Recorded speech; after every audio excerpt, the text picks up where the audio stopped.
And you can follow her on Instagram, Charlotte Native Realty, where she shares all of her success stories with her clients, home buyers, sellers, all of that stuff. And it was something I was gonna say, but I forgot. So I want to thank you for joining me, Miss Miranda, taking the time out. I know you got the kids Absolutely. there, husband, locked down, everybody locked down. Yes, thank you for having me. And I'm Yep, not sure if you can hear my kids in the background, but they are I hear just them. next door. Yes, Okay. sounds delightful. Yeah. Um, oh, first, before we get into this, when you helped me sell my house a couple Mhm. years ago, I don't know if you remember all this stuff. I know you done a lot, but on a scale of 1 to 10, 1 being the easy as far as me dealing with me and my stress levels in that process, and 10 being difficult, where would you rate me if you can remember? With 10 being difficult? 10 being difficult, 1 being easy. Where would you No, rate me? I think that selling your house was probably one of the smoothest sales that I've had, to be Okay. honest with you. Yeah, there are just a host of things that can happen and challenge you in a real estate transaction, and we really didn't have a whole lot of that. So I think we had a few offers on your house, which was great. You sold your house at the exact right time. It was the height of the real estate market. So I wouldn't say that that was one of my most challenging listings. It went pretty smooth. Okay, good. All right, so let's jump into it. How long have you been in the real estate game? This is my fifth year in real estate. Okay. This is my fifth year. A friend of mine calls me a legacy realtor because my dad was in real estate for 30 years here in Charlotte. So I am a Charlotte native, hence the name of my real estate company. So I've been in myself for 5 years, but I feel like I knew a lot about the industry because of what my dad did. Okay, cool. And you've been in Charlotte, like you born and raised here, right? Born and I'm born and raised. raised. I've seen a lot in Charlotte over 20 years. It's exploded. So I could just imagine what you've seen over your lifetime here in Mhm. Charlotte. What's your favorite part of the real estate game? My favorite part of the real estate game is the people. I mean, don't get me wrong. I love houses. I love new construction. I love walking through a new house. Definitely one of my favorite things. But helping people is the main thing, and that's just because I've been blessed to help people in just a host of different situations. Some people just had a lot of equity in their house, and they just wanted their money. They wanted to sell their house to get their equity and do with that money whatever they wanted to do. And some people wanted to buy a house because it was their first home. And a lot of the people that I work with, not only is it their first home, it's the first home for their family. I work with a lot of first generation homeowners, which is very satisfying and awesome. And but then I'm also able to help people who are in challenging times, who have to sell their home, right? So I just enjoy being able to help no matter what your situation is. So people are kind of my thing. So helping people is my favorite. Okay, cool. Um, I thought you were gonna say the money was part of your favorite part of it, but that's Well, cool. now don't get me wrong, I wouldn't do it for free. So let me let me be clear. Okay. Definitely not at all sell real estate for free because like I said, there are it can be challenging at times, but enjoy the challenges in real estate. It's exhilarating getting the deal for your client. Like for me, it is. That's my thing. Is I love negotiating, and the company I work for. One of the pillars of the company I work for is that it's a win-win or no deal. Well, win-win doesn't mean that I'm not advocating for my clients at the highest level. Right. So but even when you advocate for your clients at the highest level, you can still play nice in the sandbox, and I pride myself on doing that. Okay, good. Good. Now, you said I sold my house at the height of the real estate market, and I know there were a lot of people were talking about getting into real estate and being Mhm. realtors and all that stuff. Is there still a high demand for realtors, or if people, is it flooded? Is it how is it as being a realtor and seeing all these people come into the game? It's right. So the real estate space in Charlotte and just nationwide is saturated. Hmm. There are a lot of people that are interested in becoming realtors because let's face it, there are low barriers to entry. Becoming a real estate agent, you don't have to have a degree. You don't have to have any specialized training other than going to real estate school, Hmm. right? So you pay your money, you go to real estate school, you pass the class, you get your license by passing the state test, and then you go and hang your license with a real estate firm. You are then a realtor, right? um, but that doesn't necessarily mean that you know how to sell real estate, right? So you've got to go to a company and you've got to get into some training that actually teaches you how to sell real estate, um, some sort of business acumen if you're not coming into the industry with business acumen, and that sort of thing. So right now in Charlotte, I would say that we are oversaturated with realtors. Now, the good thing is there's enough real estate business to go around. So even with the oversaturation, those of us that are out here doing it every day as our full-time job, there's definitely enough business for us to sustain ourselves, to not only survive, but to thrive in real estate. So, I don't see the oversaturation as being an issue. So I do think that right now that we're, sorry to cut you off. no, I good. think that right now that we're in a bit of a transition, especially my friends and family members that are in retail positions and in hospitality management, restaurant jobs right now, as they're seeing, changes in their income and, possibly not working at this time. It is a good time to consider real estate, right? Because like I said, there's never a lack of real estate business to do, right? So again, it's a great industry to get into, low barriers to entry, all those reasons that it's oversaturated is a great reason for people who may be out of work right now to consider it. Okay. Well, so there's no competition, like y'all don't be like going at each other's throats and all that. I don't go at anybody's throat. 95% of my business, if not closer to like 98% of my business, comes from people that I know. Because I think that my job is to make sure that everyone that I know knows that I sell real estate and that I do it well, right? And that they would be making the wrong choice to not choose me as their realtor, right? So I take my marketing very seriously. I take my online presence, my social media, I take all that stuff very seriously. And I want to make sure that if you click on Miranda, you may find that there's something funny out there, but before you click too long, within 2 clicks, you know that I sell real estate and that I do it well. So yeah, the competition is real. However, you don't have to compete for the people that you shouldn't have to compete for the people that are in your own sphere of influence. That's what I believe. So if you take good care of the people that are in your sphere of influence, make sure that they know that you sell real estate and that you do it well. You shouldn't ever have to hunt for real estate business. It should be there for you. Cool. That's awesome. So you briefly touched on it with, the economy going the way it is with this pandemic, the coronavirus. How do you see that having an effect on the market, or will it? Yes, it is definitely having an effect. I don't know how far into that you want me to go. In Mecklenburg County, the biggest effect is that so we're under a statewide stay-at-home order, right?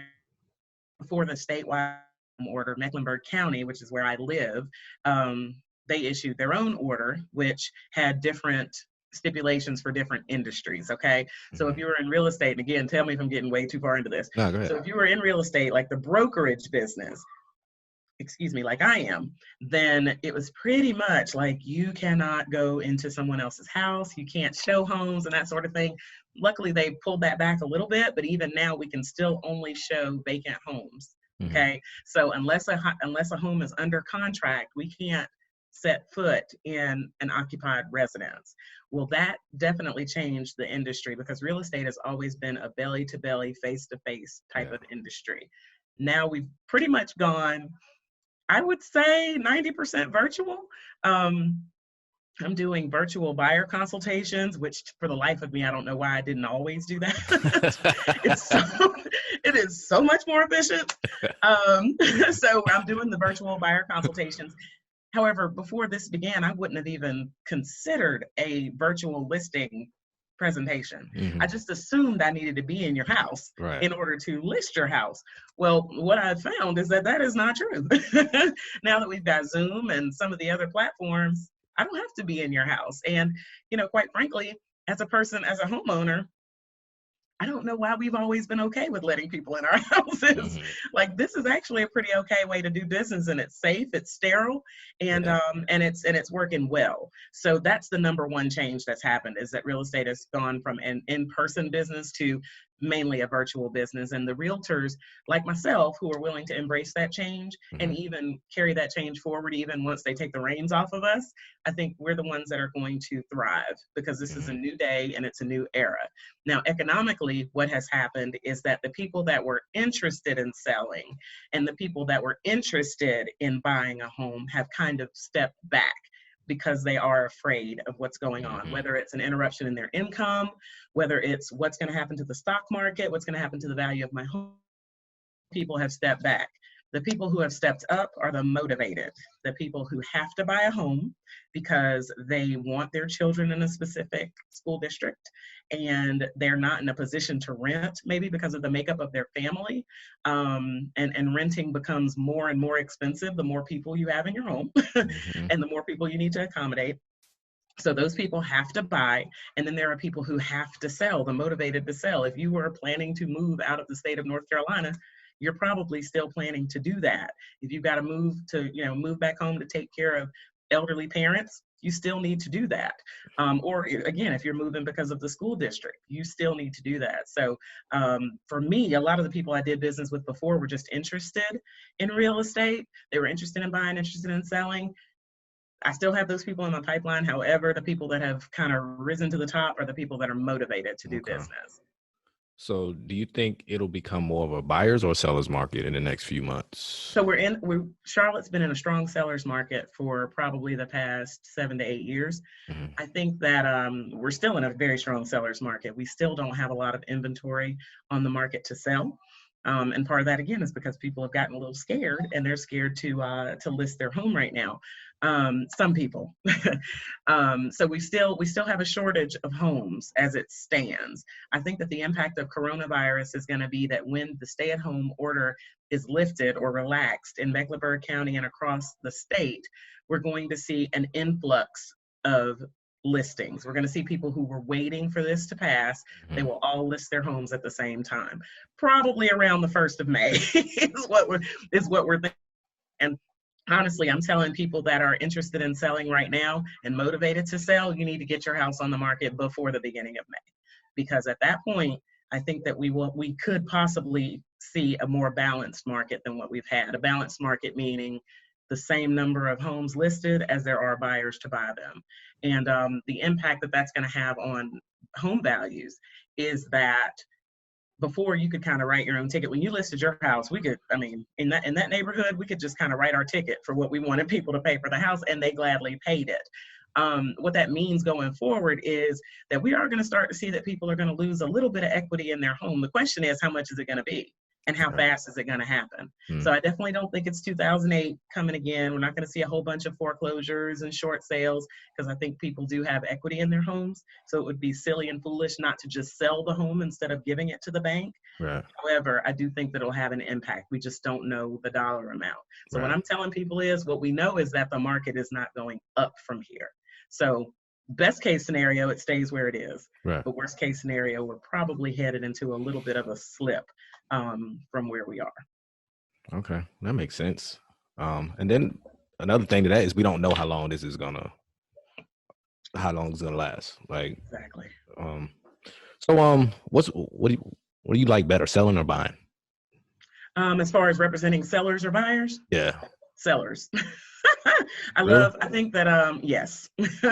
I love helping people buy homes, and there's just nothing better than seeing a person walk in the house and have that moment where the home takes their breath away because they're starting to imagine themselves living in the house. That is fantastic.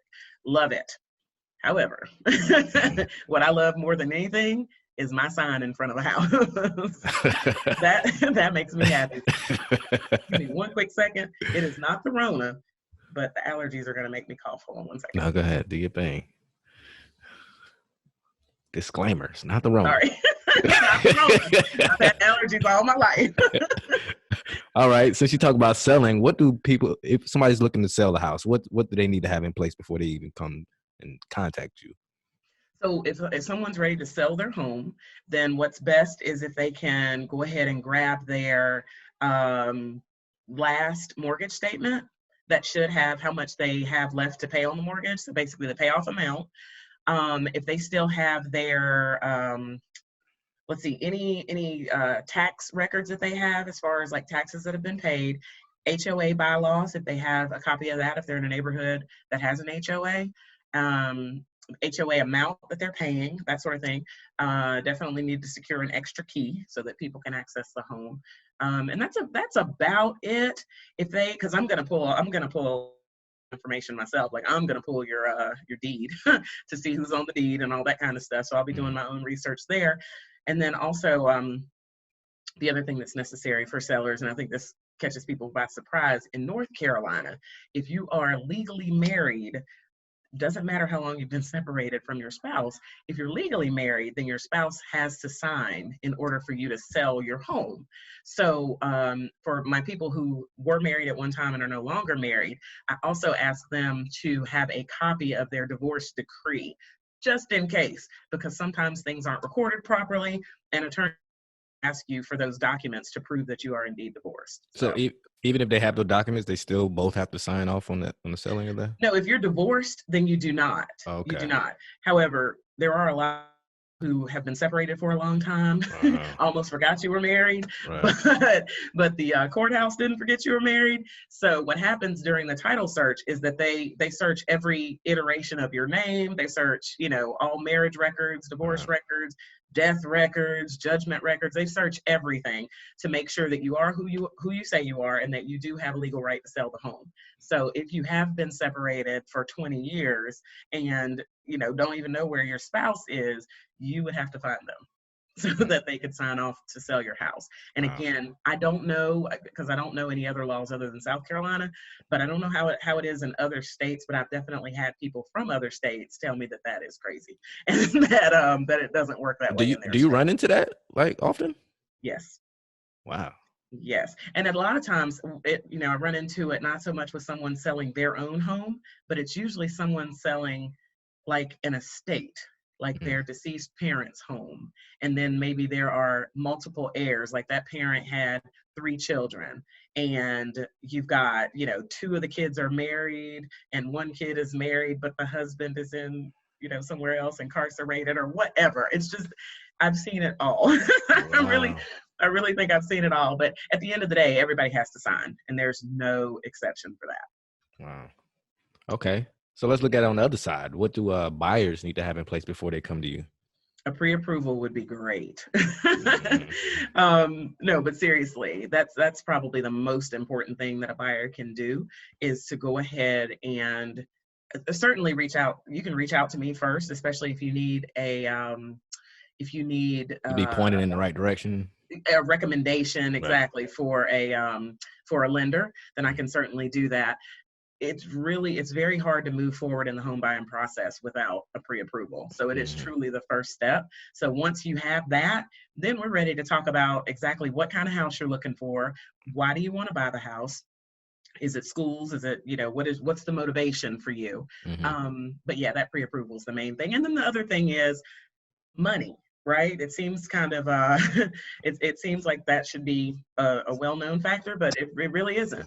There really has to be some consideration that you're able to offer on your own. And a lot of people think that down payment assistance or 100% financing programs will allow them to purchase a home without any money down.